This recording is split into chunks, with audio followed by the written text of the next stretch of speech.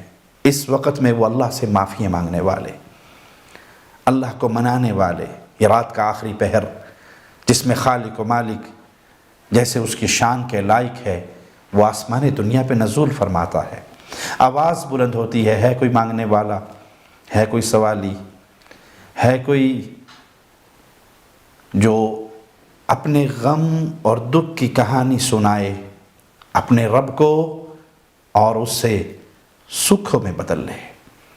دینے والا تمہارا خالق و مالک جیسے اس کی شان کے لائق ہے آسمان دنیا پہ نزول فرما چکا ہے، آؤ مانگ لو۔ کوئی بیمار ہے تو شفا مانگ لے، کوئی غریب ہے تو آج اپنے حقیقی گنج بخش سے، حقیقی غوث اعظم سے، حقیقی داتا سے سوالی بن کر زندگی کی مشکلات کو آسانیوں میں بدل سکتا ہے۔ اس کا خالق و مالک اسے عطا کرنے والا ہے۔ تو اہل جنت سحری کا وقت اپنے رب کے سامنے معافی مانگتے ہوئے گزارتے۔ وَفِي أَمْوَالِهِمْ حَقٌّ لِلسَّائِلِ وَالْمَحْرُومِ، اور جو مال ان کے پاس ہوتا اپنے ان مالوں میں سے وہ سوالی اور محروم لوگوں کا حق نکالتے۔ ایک ہے کہ میرے پاس مال ہے، میں کسی کو دے رہا ہوں اور اس پہ اترا رہا ہوں، لوگوں میں چرچا کر رہا ہوں، لوگوں کے سامنے اپنی بڑائی بیان کر رہا ہوں۔ یہ ریاکاری کا معاملہ ہے جو انسان کی نیکی کو برباد کر دیتا ہے۔ اور ایک ہے کہ میرے پاس جو مال ہے میں سمجھتا ہوں کہ یہ مال میرا نہیں، مجھے میرے اللہ نے دیا ہے، اور اس میں سوالی کا، غریب کا، یتیم کا، بیوہ کا، مسکین کا، رشتہ داروں کا حق میرے اللہ نے رکھا ہے۔ میں جو انہیں دے رہا ہوں میں کوئی ان پہ احسان نہیں کر رہا، یہ میرے مال میں میرے اللہ نے ان کا حق رکھا ہے، میں اپنے رب کا حکم پورا کر رہا ہوں۔ مال مل گیا تو اپنے غریب رشتہ داروں سے ناتا توڑ لوں، اپنے غریب رشتہ داروں سے منہ موڑ لوں، ان کی طرف دیکھنا پسند ہی نہ کروں، یہ اہل ایمان کا شیوا نہیں۔ اللہ نے مال دیا تو اس مال کے ذریعے اللہ کو راضی کر رہا ہوں، اللہ نے دین دیا تو اس دین کی تبلیغ کر کے اللہ کو راضی کر رہا ہوں۔ جو بھی اللہ نے دیا ہے وہ سب کچھ اللہ کا ہے، اللہ نے مجھے عطا کیا ہے۔ میں تو ماں کی پیٹ سے خالی ہاتھ باہر نکلا تھا، مجھے بھرنے والا، عطا کرنے والا، نوازنے والا تو میرا خالق و مالک ہے، تو میں اپنے ان دیے ہوئے جو خالق و مالک نے مجھے دیے ہیں ان نعمتوں کے ذریعے میں اس اللہ کو راضی کر رہا ہوں۔ جنت میں جو چشمے ہیں اللہ مالک نے ان کے نام بھی بیان فرمائے۔ مولا کا فرمان سنیے، عَيْنًا فِيهَا تُسَمَّى سَلْسَبِيلًا، یہ جنت میں ایک چشمہ ہے جسے سلسبیل کا نام دیا گیا، روانی سے بہتا ہوا۔ اور ان چشموں کی خاص بات کہ اہل جنت جہاں چاہیں گے اس کی نالی اپنے ساتھ لیے پھریں گے۔ مالک کا فرمان سنیے، عَيْنًا يَشْرَبُ بِهَا عِبَادُ اللَّهِ يُفَجِّرُونَهَا تَفْجِيرًا، وہ ایک چشمہ ہے جس سے اللہ کے بندے پیئیں گے اور جدھر چاہیں گے اس کو آسانی سے بہا لے جائیں گے۔ انہی چشموں سے آگے پھر نہریں چلیں گی۔ جنت میں اللہ مالک نے بہت سی نہریں جاری فرمائی ہیں۔ مالک کا فرمان سنیے، وَبَشِّرِ الَّذِينَ آمَنُوا وَعَمِلُوا الصَّالِحَاتِ أَنَّ لَهُمْ جَنَّاتٍ تَجْرِي مِن تَحْتِهَا الْأَنْهَارُ، اور ان لوگوں کو خوشخبری دیجئے جو ایمان لے کر آئے اور انہوں نے نیک اعمال کیے۔ یاد رکھیے جنت کی نعمتیں اپنے سامنے ان آیات کی روشنی میں سمجھیے، اور اہل جنت کے لیے وہ شرط بھی یاد رکھیے جو ایمان لائے، عمل صالح کیے۔ ایمان اور عمل صالح، اس کے بغیر جنت کا تصور نہیں ہے۔ یعنی کوئی شخص مومن نہیں، موحد نہیں، ایمان والا نہیں تو مشرک کبھی اللہ کی جنت میں داخل نہیں ہوگا۔ یہ ایمان لانا، لا الہ الا اللہ کا اقرار کرنا، رب کی وحدانیت کو ماننا، عقیدہ توحید پہ کاربند رہنا، یہ وہ عظیم نیکی ہے جو جنت میں جانے کے لیے بنیادی شرط ہے۔ جس طرح سوئی کے سوراخ میں سے اونٹ نہیں گزر سکتا، جنت کے دروازے میں سے مشرک نہیں گزر سکتا، رشتے میں اس کا کوئی بھی تعلق کسی کے ساتھ کیوں نہ ہو۔ رب کی جنت کے لیے شرط اول ایمان، وَبَشِّرِ الَّذِينَ آمَنُوا، خوشخبری ہے ان کے لیے جو ایمان لائے۔ تو پیارے بھائی، ایمان کو سمجھیے، ایمان کی حلاوت کو سمجھیے، اپنے رب کی وحدانیت کو سمجھیے، اپنے دامن کو شرک کی غلاظتوں سے پاک کیجئے، برات کیجئے شرک اور اہل شرک سے، توحید میں پختہ ہو جائیے، نیک اعمال کیجئے، تو آپ کے لیے وہ باغات ہیں، وہ جنتیں ہیں جن کے نیچے نہریں بہتی ہیں۔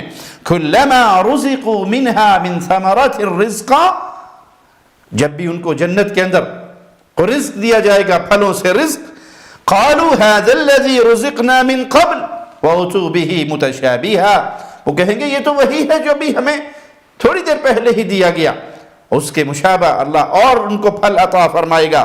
وَلَهُمْ فِيهَا أَزْوَاجٌ مُطَهَّرَةٌ وَهُمْ فِيهَا خَالِدُونَ، جنت میں ان کے لیے پاکیزہ بیوییں ہوں گی، جنتی بیوییں بھی ہوں گی، اور اہل ایمان کی دنیا کی مومنہ بیوی بھی ان کے ساتھ ہوگی، اور یہ جنت کی حوروں کی سردار ہوگی۔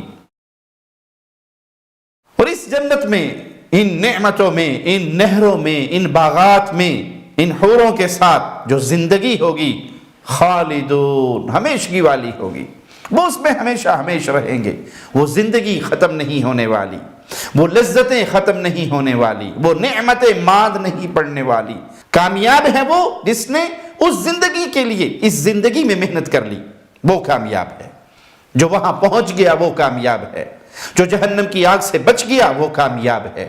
کامیابی کا یہ کوئی معیار نہیں کہ میرے دل و دماغ میں جہنم سے بچنے کی کوئی پلاننگ، جنت میں داخل ہونے کی کوئی سوچ نہ ہو، اور صرف 60 70 80 سالہ زندگی کے لیے ہی ساری محنت ہو جائے، یہ مسکین ہے، یہ فقیر ہے، یہ کلاش ہے، یہ محتاج ہے، کیونکہ اسے جو زندگی ملی تھی آخرت کمانے کے لیے، اس نے اس زندگی کو دنیا کے لیے برباد کر دیا۔ مالک کا فرمان سنیے، قُلْ أَنُنَبِّئُكُمْ بِخَيْرٍ مِّن ذَلِكُمْ، اے نبی صلی اللہ علیہ وسلم ان سے کہیے کیا اس سے بہتر چیز تمہیں نہ بتاؤں، اس سے اعلیٰ و افضل چیز کی تمہیں خبر نہ دوں؟ لِلَّذِينَ اتَّقَوْا عِنْدَ رَبِّهِمْ جَنَّاتٌ تَجْرِي مِنْ تَحْتِهَا الْأَنْهَارُ خَالِدِينَ فِيهَا وَأَزْوَاجٌ مُطَهَّرَةٌ وَرِضْوَانٌ مِّنَ اللَّهِ، اس سے بہتر چیز اور وہ کیا ہے جو ڈر گئے اپنے اللہ سے، جنہوں نے تقوی اختیار کیا، جو متقین بن گئے، ان کے لیے ان کے رب کے ہاں جنات تجری من تحتها الانہار، ان کے لیے وہ باغات ہیں، وہ جنتیں ہیں جن کے نیچے نہریں بہتی ہیں، خالدین فیہا، اور اس میں یہ ہمیشہ ہمیشہ رہیں گے، وازواج مطہرہ، پاکیزہ بیوییں ان کے لیے ہوں گی، ورضوان من اللہ، اور سب سے بڑا انعام اللہ کی رضامندی کا اعلان ہوگا، اللہ اہل جنت سے کبھی پھر ناراض نہیں ہوگا۔ واللہ بصیر بالعباد، اللہ اپنے بندوں پر خوب نظر رکھنے والا ہے۔ اے اللہ، تجھے تیری رحمت کا واسطہ ہے مولا کہ ہمیں ان پیاروں میں شامل فرما دے جن کو تو اپنی جنت میں داخل فرمائے گا اور ان سے راضی ہو جائے گا، پھر ان سے کبھی ناراض نہیں ہوگا۔ وہ نہریں جنت کے اندر اہل ایمان کے محلات میں سے گزرتی ہوں گی، اس کے حسن کو دوبالا کریں گی، وہ بہتا ہوا پانی، اس کی ایک تصویر مالک نے یوں بیان فرمائی، وَمَاءٍ مَسْكُوبٍ، ہر دم بہتے پانی کے آبشاروں میں، یہ ہے جنتی کی وہ جنت جس کے لیے اہل ایمان محنت کرتے ہیں، جس کے لیے روزے رکھتے ہیں، نمازیں پڑھتے ہیں، صدقہ و خیرات کرتے ہیں، جہاد کرتے ہیں، ذکر اذکار کرتے ہیں، اللہ سے اس جنت کا سوال کرتے ہیں۔ یہ اس جنت کا حسن ہے جو کلام الہی میں ہمارے سامنے بیان ہوا۔ مثل الجنت التي وعد المتقون، اس جنت کے صرف جس کا متقین سے وعدہ کیا گیا، اللہم اجعلنا منہم ومعاہم وفیہم، اللہ اپنی رحمت سے ہمیں متقین میں شامل فرما دے۔ فیہا انہار من ماء غیر آسن، اس میں پانی کی نہریں ہیں، دنیا کی نہر کا پانی، دنیا کا پانی اگر کہیں ٹھہر جائے اس کا ذائقہ تبدیل ہو جاتا ہے، اس میں بو پیدا ہو جاتی ہے، لیکن جنت کی نہروں کا پانی وہ اس کا ذائقہ بدلے گا نہیں، اس میں بو پیدا نہیں ہوگی۔ وَأَنْهَارٌ مِّن لَبَنٍ لَمْ يَتَغَيَّرْ طَعْمُهُ، اور دودھ کی نہریں، ایسے دودھ کی نہریں جس دودھ کا ذائقہ تبدیل نہیں ہوگا۔ دنیا کا دودھ کچھ دیر کے بعد کھٹا ہو جاتا ہے، خراب ہو جاتا ہے، پھٹ جاتا ہے، لیکن جنت کا دودھ اور جنت کی دودھ کی نہریں ایسا دودھ جس کا ذائقہ تبدیل نہیں ہوگا۔ وَأَنْهَارٌ مِّن خَمْرٍ لَذَّةٍ لِّلشَّارِبِينَ، شراب کی نہریں جو پینے والوں کے لیے لذت کا ساما ہوگا۔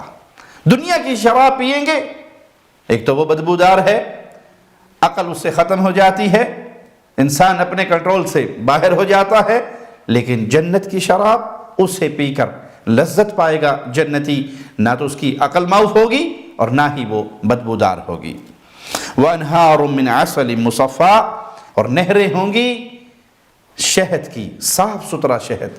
دنیا کا شہد تب تک صاف ہے جب تک وہ چھتے میں ہے، چھتے سے نکال لو تو اس میں ذرات مل جاتے ہیں، کچھ نہ کچھ چیزیں شامل ہو جاتی ہیں، لیکن جنت میں شہد کی وہ نہریں ہوں گی جو صاف ستھرا شہد ہوگا، اس کے اندر کسی چیز کی ملاوٹ نہیں ہوگی۔ وَلَهُمْ فِيهَا مِن كُلِّ الثَّمَرَاتِ، اور وہاں ان کے لیے اللہ کی طرف سے ہر طرح کے پھل ہوں گے۔ وَمَغْفِرَةٌ مِّن رَّبِّهِمْ، اور ان کے رب کی طرف سے معافیوں کے اعلان ہوں گے۔ رب راضی ہو چکا ہے اہل جنت سے، ان کو معاف کر چکا ہے، ان کو یہ انعامات دے چکا ہے، وہ نہریں عطا کر چکا ہے جن نہروں کا دنیا کے اندر کوئی تصور نہیں ہے کہ دودھ کی نہر ہو، شراب کی نہر ہو، شہد کی نہر ہو، ایسے میٹھے پانی کی نہر ہو جس کا رنگ بو ذائقہ تبدیل نہ ہوتا ہو۔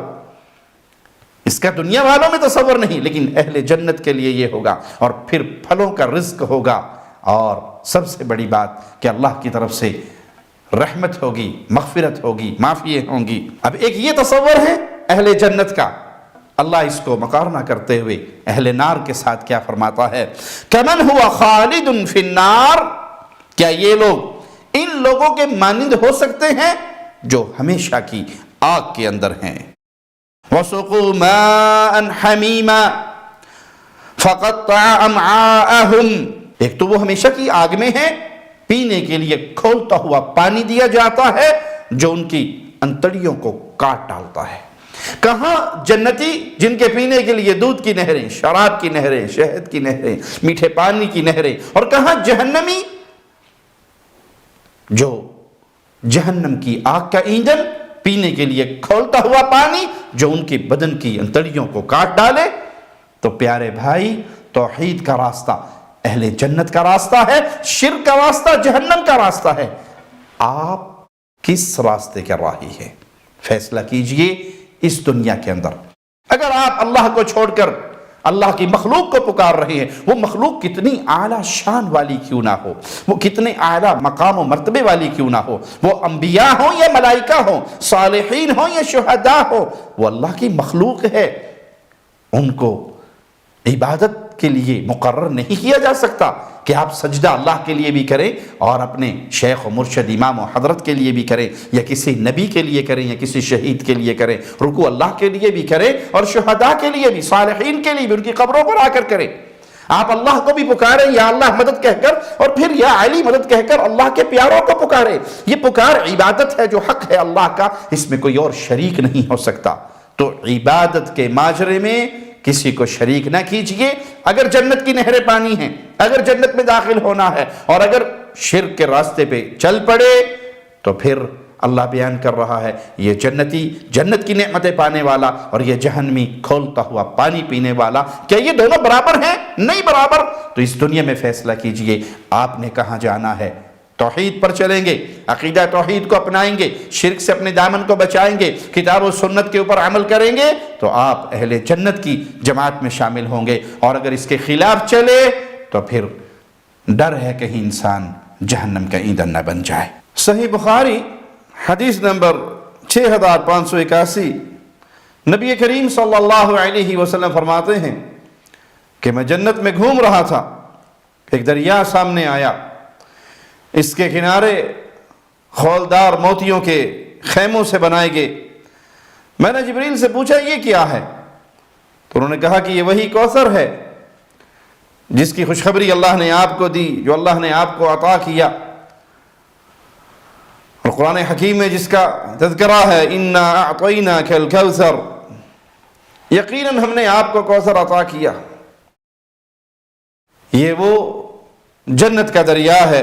پھر سیدنا جبرائیل نے اس دریا کے پیندے میں ہاتھ مارا اور کستوری نکالی، یعنی اس کی مٹی وہ مٹی نہیں بلکہ کستوری ہے۔ دریائے کوثر کی زمین میں کنکر نہیں، پتھر نہیں، بلکہ ہیرے جوہرات ہیں، یاقوت ہیں۔ سنن ابن ماجہ 4334 نمبر روایت ہے، نبی کریم صلی اللہ علیہ وسلم نے فرمایا دریائے کوثر جو جنت میں ہے اس کے کنارے سونے کے ہیں، اس کا پانی یاقوت اور موتی اور جواہر پر بہتا ہے، اس کی مٹی کستوری سے زیادہ خوبصورت ہے، اس کا پانی شہد سے زیادہ میٹھا ہے اور برف سے زیادہ سفید ہے۔ اس دریا پر جو پرندے منڈلاتے ہیں وہ بڑے خوبصورت ہیں، بہت بڑے ہیں۔ سیدنا انس بیان کرتے ہیں کہ انہوں نے نبی کریم صلی اللہ علیہ وسلم سے پوچھا دریائے کوثر کے حوالے سے، تو آپ صلی اللہ علیہ وسلم نے فرمایا وہ ایک دریا ہے جو اللہ مالک نے مجھے عطا کیا، دودھ سے زیادہ سفید اور شہد سے زیادہ میٹھا، اس کے اوپر اڑنے والے پرندوں کی گردنیں ایسے ہیں جیسے اونٹوں کی گردنیں ہوتی ہیں، اتنے بڑے بڑے پرندے ہیں۔ سیدنا عمر رضی اللہ عنہ وارضاہ بول پڑے وہ پرندے تو بڑے آسودہ حال ہوں گے۔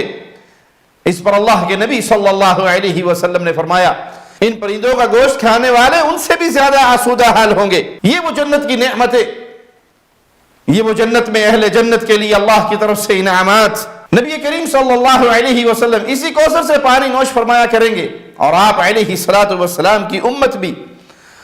اللہ سے دعا ہے اللہ اپنی رحمت سے ہمیں اہل جنت میں شامل فرما دے، اپنے فضل اپنے کرم سے ہمارے گناہوں کو معاف فرما دے، ہماری خطاؤں کو معاف فرما دے، اور اپنے ان پیاروں میں شامل فرما دے جو اللہ کی جنت کے مہمان بنیں گے اور ان نعمتوں سے فائدہ اٹھائیں گے۔ جہاں جنت کے کھانے اور جنت کی نہریں، جنت کی آبشاریں، جنت کی مشروبات بڑے پیارے، ویسے ہی اہل جنت کے لیے جنت کے برتن بھی بڑے خوبصورت ہوں گے۔ آئیے مالک کا فرمان سنتے ہیں، یطاف علیہم بصحاف من ذہب واکواب، ان پر سونے کی رکابیوں اور ساغروں کے دور چل رہے ہوں گے۔ وفیہا ما تشتہیہ الانفس وتلذ الاعین، ان کے لیے اس جنت میں انعامات کیا ہوں گے؟ اس جنت میں ان کا جو جی چاہے گا، جو ان کا دل چاہے گا، جو ان کے دل میں خواہش پیدا ہوگی اور جو ان کی آنکھوں کی لذت ہوگی، وہ سب اللہ مالک انہیں عطا فرمائے گا۔ وَأَنْتُمْ فِيهَا خَالِدُونَ، اور تم ہمیشہ ان جنتوں میں رہو گے۔ جو اہل جنت جنت میں داخل ہو جائیں گے وہ اللہ کی رحمت سے، اللہ کے فضل و کرم سے، نہ کبھی ان پر موت آنی ہے، نہ انہوں نے کبھی بوڑھا ہونا ہے، نہ ان سے وہ نعمتیں چھینی جانی ہے، نہ وہ نعمتیں ختم ہونی ہے، نہ انہیں کوئی روکنے ٹوکنے والا ہے۔ اگر اس دنیا میں وہ شریعت کی پابندی کرتے ہوئے زندگی گزار گئے، اللہ کے ہاں کامیاب ہو گئے، اللہ کی جنت میں داخل ہو گئے، تو وہاں ان کے لیے پھر آزادی اور منمانی ہے۔ مالک کا فرمان سنیے، وَيُطَافُ عَلَيْهِمْ بِآنِيَةٍ مِّن فِضَّةٍ وَأَكْوَابٍ كَانَتْ قَوَارِيرَ، اور ان پر چاندی کے برتن اور شیشے کے ساغر پھرائے جائیں گے، شیشے بھی چاندی کی قسم سے۔ قواریر من فضة قدروها تقدیرا، ساقی انہیں ٹھیک انداز سے بھریں گے۔ یہ ہے اہل جنت کے برتن اور یہ ہے اہل جنت کی ضیافت۔ نبی کریم صلی اللہ علیہ وسلم نے فرمایا اہل ایمان کو کہ تم یہ ریشم دیباج اس کے کپڑے استعمال نہ کرو، نہ پہنو، اور سونے چاندی کے برتنوں میں کھانا نہ کھاؤ۔ دنیا میں یہ کفار کے لیے ہے اور جنت میں یہ اہل ایمان کے لیے ہے۔ یعنی مسلمانوں کو دنیا میں رہتے ہوئے سونے چاندی کے برتنوں میں کھانے کی اجازت نہیں، اسی طرح مسلمان مردوں کو ریشم پہننے کی اجازت نہیں، کیونکہ یہ دنیا کے اندر یہ نعمتیں کفار کے لیے ہیں اور اہل ایمان کے لیے یہ نعمتیں جنت کے اندر ہیں۔ اسی طرح اللہ کے نبی صلی اللہ علیہ وسلم نے فرمایا جو دنیا کے اندر سونے چاندی کے برتن میں کھانا کھاتا ہے گویا وہ اپنے پیٹ میں جہنم کی آگ بھر رہا ہے۔ تو تکبر اس سے ظاہر ہوتا ہے۔ ان چیزوں سے شریعت اسلامی اہل ایمان کو منع کرتی ہے۔ یہ نعمتیں اہل ایمان کو میسر ہوں گی اللہ کی جنت میں۔ اسی طرح جنت میں اہل جنت کے لیے جو لباس ہوگا وہ بڑا قیمتی اور وہ بڑا پیارا ہوگا۔ نبی کریم صلی اللہ علیہ وسلم کے ماننے والے اہل ایمان، اہل توحید جب اللہ کی جنت میں داخل ہوں گے تو اس جنت کی نعمتوں میں وہاں کے قیمتی لباس بھی، اس کا بھی ذکر کتاب اللہ میں موجود ہے۔ آئیے مالک کا فرمان سنتے ہیں۔ ان المتقین فی مقام امین فی جنات وعیون یلبسون من سندس واستبرق متقابلین۔ بے شک متقین سکھ چین کی جگہ میں ہوں گے، باغات اور چشموں میں۔ دنیا کے اندر بھی اگر انسان کسی سیاحتی مقام پہ چلا جائے جہاں ابشارے ہوں، چشمے ہوں، باغات ہوں، نہریں ہوں، تو ایک لمحے کے لیے وہ دنیا کی ٹینشنوں سے آزاد ہو جاتا ہے اور اس ماحول کے اندر دل لگا لیتا ہے۔ تو اس جنت کا اور جنت کی نعمتوں کا کیا تصور، جس میں اہل ایمان داخل ہوں گے اور یہ نعمتیں اللہ کی ان کو ملے گی کہ وہ پرسکون جگہ پہ ہوں گے، وہاں کوئی ٹینشن نہیں، کوئی غم نہیں، کوئی دکھ نہیں، کوئی ہم نہیں۔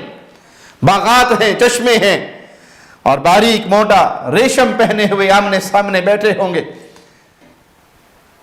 یہ ریشم اس دنیا میں اہل ایمان کے لیے، مومن مردوں کے لیے منع کیا گیا، لیکن جنت کے اندر اہل جنت کا لباس اسی دیباج کا، حریر کا، ریشم کا، وہ موٹا یا نرم، ان ریشم سے اہل جنت کے لباس تیار ہوں گے۔ مالک کا فرمان سنیے۔ اولئک لہم جنات عدن تجری من تحتہم الانہار، انہی لوگوں کے لیے ابدی باغات ہیں، ہمیشہ ہمیش کی جنتیں ہیں جن کے نیچے نہریں بہتی ہیں۔ یحلون فیہا من اساور من ذہب، جس جنت میں ان کو سونے کے زیور پہنائے جائیں گے۔ وَيَلْبَسُونَ ثِيَابًا خُضْرًا مِّن سُنْدُسٍ وَإِسْتَبْرَقٍ مُتَّكِئِينَ فِيهَا عَلَى الْأَرَائِكِ، سونے کے زیور پہنے ہوئے اور لباس میں ریشم کا لباس، سندس، استبرق، یہ باریک ریشم، یہ موٹا ریشم، اس کا لباس، اور تختوں پہ ٹیک لگائے ہوئے آمنے سامنے بیٹھے ہوئے۔ نعم الثواب وحسنت مرتفقا، کیا ہی اچھا بدلہ ہے یہ جنت اہل ایمان کے لیے، کیا ہی اچھا بدلہ ہے اور اچھی آرام گاہ ہے۔ تو یہ ہے اچھا بدلہ ایمان والوں کو جو ملنے والا، یہ ہے اچھی آرام گاہ ایمان والوں کو ملنے والی۔ مزید سنیے مالک کا فرمان۔ جنات عدن يدخلونها يحلون فيها من اساور من ذهب ولؤلؤا ولباسهم فيها حرير، یہ ہمیشہ کی جنتیں ہیں، ہمیشہ کے باغات ہیں جس میں یہ داخل ہوں گے، موتی کے زیور پہنیں گے اور اس پہ ان کا لباس حریر کا ہوگا، ریشم کا لباس ہوگا، سونے اور موتی کا زیور اور ریشم کے لباس۔ یہ ہے اہل جنت کی مہمان نوازی جو اللہ مالک کی طرف سے تیار کرتا ہے۔ ان آیات سے ایک اور سبق بھی ملتا ہے کہ اہل جنت کو جو نعمتیں ملنے والی ہیں، ان بعض نعمتوں کا ذکر اللہ مالک نے اپنے کلام میں کیا تاکہ اہل ایمان کے دل میں جنت کی طلب، جنت کا شوق، جنت میں جانے کی خواہش، جنت کمانے کا جذبہ پیدا ہو۔ اور رسول اللہ صلی اللہ علیہ وسلم بھی اپنے صحابہ کو ان کے دل میں جنت کا شوق پیدا فرماتے رہتے، جنت کی نعمتوں کا ذکر کرتے رہتے تاکہ ان کا دل ان نعمتوں کے ساتھ جڑا رہے۔ ایک موقع پر آپ کو ایک ریشم کا جبہ تحفہ دیا گیا تو ایک صحابی نے لیا اور وہ بڑا ملائم تھا، بہت نرم تھا، تو وہ کہنے لگے اللہ کے نبی صلی اللہ علیہ وسلم یہ تو بہت زیادہ ملائم ہے۔ آپ نے فرمایا تمہیں اس پر حیرت ہو رہی ہے، اس ذات کی قسم جس کے ہاتھ میں میری جان ہے۔ سعد کا رومال، سیدنا سعد بن معاذ رضی اللہ عنہ ارضا، ان کی شان بیان کرتے ہوئے اور جنت کی نعمتوں سے صحابہ کا دل جوڑتے ہوئے آپ نے فرمایا یہ دنیا کا ریشم تمہیں یہ بڑا نرم محسوس ہو رہا ہے اور حیرت میں ہو، اس سعد کے جو جنت کے رومال ہیں وہ اس جبے سے کہیں زیادہ قیمتی اور کہیں زیادہ نرم ہوں گے۔ صحیح مسلم حدیث نمبر 2836، نبی کریم صلی اللہ علیہ وسلم نے فرمایا جو شخص اللہ کی جنت میں داخل ہو جائے گا وہ ہمیشہ خوشحال رہے گا، کبھی بدحال نہیں ہوگا، کبھی پریشان اور غمگین نہیں ہوگا، نہ اس کے کپڑے پرانے ہوں گے، نہ اس کی جوانی مانگ پڑے گی، نہ تو یہ بڑھاپے کی طرف جائے گا اور نہ ہی اس کا لباس پرانا ہوگا۔ جہاں جنت کے لباس بڑے پیارے ہیں، اسی طرح جنت کے بچھونوں کا بھی ذکر ہے اور ان کی عظمت کا بھی کیا ہی کہنا۔ وَفُرُشٍ مَرْفُوعَةٍ، اللہ کے نبی صلی اللہ علیہ وسلم نے اس آیت کی تفسیر میں فرمایا کہ ان کی بلندی اتنی ہوگی جتنا آسمان و زمین کا درمیانی فاصلہ ہے، اور ان بچھونوں کے جو درمیان کا مٹیریل ہے وہ کتنا اعلیٰ ہوگا۔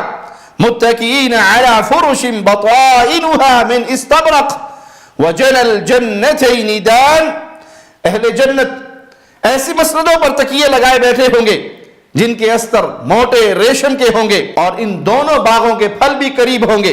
اس آیت کی تفسیر کرتے ہوئے سیدنا عبداللہ ابن مسعود رضی اللہ عنہ وارضاہ فرماتے ہیں اندرونی عمدگی کا یہ حال ہے تو بیرونی عمدگی کتنی اعلیٰ ہوگی۔ دنیا کے جو بچھونے ہوتے ہیں اس کی ظاہری ٹیپ ٹاپ کا زیادہ خیال رکھا جاتا ہے، اور جنت کے بچھونوں کا کیا ہی کہنا، اس کی اندرونی عمدگی اتنی اعلیٰ ہے تو بیرونی اس کے اندر حسن اور کشش کیسی ہوگی۔ تو یہ ہے پیارے بھائی وہ جنت کی نعمتیں جو قرآن اور سنت نے ہمارے سامنے بیان کی، تاکہ ہمارے دل میں اس جنت کا شوق پیدا ہو، نیکیاں کرتے ہوئے ہمت اور حوصلہ ملے، مصائب پر، مصیبتوں پر، غموں پر، دکھوں پر صبر کرنے کا حوصلہ ملے کہ کوئی بات نہیں، یہ جو ظلم ہو رہا ہے اس پہ صبر کر لیں، یہ جو زیادتی ہو رہی ہے اس پہ صبر کر لیں، ایک دن آنے والا ہے جب بڑی عظمت والی زندگی ملے گی، تو اس زندگی کا تصور، ان نعمتوں کا تصور جب دل و دماغ میں رہتا ہے تو شریعت پہ عمل کرنا اور آسان ہو جاتا ہے۔ جیسے رسول اللہ صلی اللہ علیہ وسلم کا فرمان ہے کہ دو شخص اگر کسی مسئلے پر، کسی چیز کی ملکیت میں جھگڑ رہے ہیں اور ایک بندہ جانتا ہے کہ یہ چیز میری ہے، لیکن وہ جھگڑا ختم کرنے کے لیے اپنے بھائی سے کہہ دے کہ یہ تو لے لے، تیری ہوگی، صرف جھگڑا ختم ہو جائے، لڑائی ختم ہو جائے، فتنہ ختم ہو جائے، تو میں اس کے لیے جنت کے اندر ایک چبوترے کی گارنٹی دیتا ہوں۔ تو بارہا اللہ کے نبی صلی اللہ علیہ وسلم نے جنت کی نعمتیں، جنت کی نعمات، جنت میں مومنین کے لیے جو کچھ اللہ نے اپنی رحمت سے تیار کر رکھا ہے اس کا تذکرہ کر کے مسلمانوں کا دل جنت کے ساتھ جوڑا ہے۔ تو یہاں صوفیاء کے اس بد عقیدے کا رد ہوتا ہے کہ ہمیں جنت کی ضرورت نہیں، ہمیں جہنم کا خوف نہیں، جنت کے پانی سے جہنم کو بجھا کر اور جہنم کی آگ سے جنت کو جلا کر بے لوث ہو کر اللہ کی عبادت کروں، یہ پیارے نبی صلی اللہ علیہ وسلم کی تعلیمات سے نہیں ملتا۔ یہ رہبانیت ہے، صوفیت ہے، جس کا شریعت محمدیہ سے کوئی تعلق نہیں۔ اے اللہ، تجھے تیرے پیارے ناموں کا واسطہ ہے مولا، اپنی رحمت سے ہماری خطاؤں کو معاف فرما کر، ہمارے گناہوں کو معاف فرما کر، ہم سے راضی ہو کر اے اللہ ہمیں اپنے ان پیاروں میں شامل فرما دے جو بغیر عذاب کے، بغیر حساب کے، بغیر عقاب کے تیری جنت کے اندر داخل ہوں گے۔ اقول قولی ھذا واستغفر اللہ لی ولکم ولسائر المسلمین۔ ہر لمحہ قرآن اور سنت کا ترجمان، فضیلت الشیخ توصیف الرحمان۔